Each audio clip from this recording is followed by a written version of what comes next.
সকলকে নমস্কার। আপনাদেরকে স্বাগত জানাই আমাদের চ্যানেল জনকল্যাণ আপডেট। আজকের বিষয় অন্নপূর্ণা ভাণ্ডারের ব্যাপারে আমরা বিস্তারিত আলোচনা করব। কি আমরা আলোচনা করব? কবে থেকে অ্যাকাউন্টে টাকা পাবেন, কারা পাবেন এই সুযোগ সুবিধা, কাদের নাম বাদ যেতে পারে, আবার কি ফর্ম ফিল আপ করতে হবে, অন্নপূর্ণা ভাণ্ডারের জন্য কি নথি লাগতে পারে। আপনারা ভিডিওটি মনোযোগ দিয়ে শেষ পর্যন্ত দেখতে থাকুন, তাহলে এই সমস্ত প্রশ্নের আপনারা উত্তর পেয়ে যাবেন। প্রথম প্রশ্নের উত্তর হচ্ছে 1 জুন থেকেই অ্যাকাউন্টে টাকা পেয়ে যাবেন। নবান্নে মন্ত্রিসভার বৈঠকের পর দপ্তরের দায়িত্ব নিয়েই বড় বার্তা দিয়েছেন মন্ত্রী অগ্নিমিত্রা পাল। তিনি জানান, মুখ্যমন্ত্রী শুভেন্দু অধিকারীর নির্দেশ অনুযায়ী আগামী 1 জুন থেকেই যোগ্য মহিলাদের ব্যাংক অ্যাকাউন্টে প্রকল্পের টাকা পৌঁছে দেওয়ার কাজ শুরু হবে। উল্লেখ্য, এই প্রকল্পে মহিলাদের প্রতি মাসে 3,000 টাকা করে দেওয়ার প্রতিশ্রুতি দিয়েছে বর্তমান সরকার।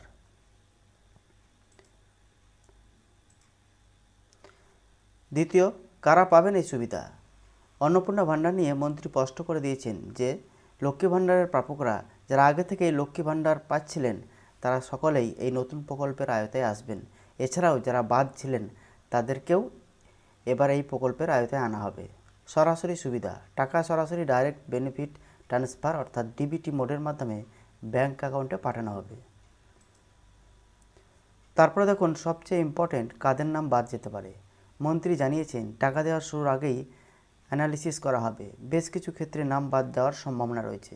মৃত ব্যক্তি, যদি কোনো উপভোক্তা মারা গিয়ে থাকেন অর্থাৎ লক্ষ্মী ভাণ্ডার পেতে মারা গিয়ে থাকেন তবে তার নাম তালিকা থেকে বাদ যাবে। অনাগরিক, যারা ভারতের বৈধ নাগরিক নন, এসআইআরে যাদের নাম বাদ দিয়েছে অথচ লক্ষ্মী ভাণ্ডার পাচ্ছিলেন তাদের নাম যাচাই করে তালিকা থেকে বাদ দেওয়া হবে। খুব ইম্পর্টেন্ট তথ্য। তারপর দেখুন ভুল তথ্য, যাচাইকরণ বা ভেরিফিকেশনের সময় যদি দেখা যায় কেউ অন্যায্যভাবে সুবিধা নিচ্ছেন তবে তার নামও কাটা যাবে। সবচেয়ে যেটা গুরুত্বপূর্ণ প্রশ্ন, আবার কি ফর্ম ফিল আপ করতে হবে?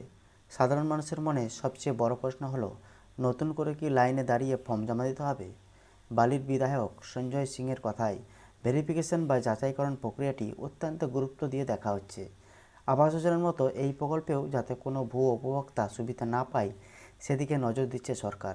তবে যারা বর্তমানে লক্ষ্মী ভাণ্ডার পাচ্ছেন তাদের জন্য নতুন করে ফর্ম ফিল আপের প্রয়োজন হবে না। তবে যারা নতুনভাবে জমা দেবেন সে বিষয়ে চূড়ান্ত গাইডলাইন খুব শীঘ্রই প্রকাশ করবে নবান্ন বা বর্তমান সরকার।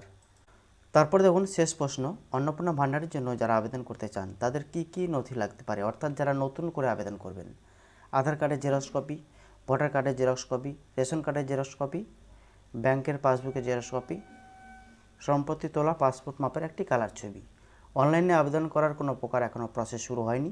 এখনও কোনো অনলাইন পোর্টাল বা অফলাইন ফর্ম বিলি শুরু হয়নি। আপনারা কিন্তু সরকারি নোটিফিকেশান মাঝে মধ্যে খোঁজ নেবেন।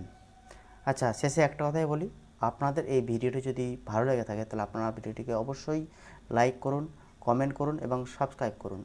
যখনই ফর্ম পাওয়া যাবে তখন আমি ফর্ম কিন্তু ডেসক্রিপশান বক্সে দিয়ে দেবো, তাহলে আপনারা সাবস্ক্রাইব করলে ফর্ম সঙ্গে সঙ্গে পেয়ে যাবেন। আজকে এই পর্যন্ত, দেখা হচ্ছে পরে একটা ভিডিওতে। ধন্যবাদ।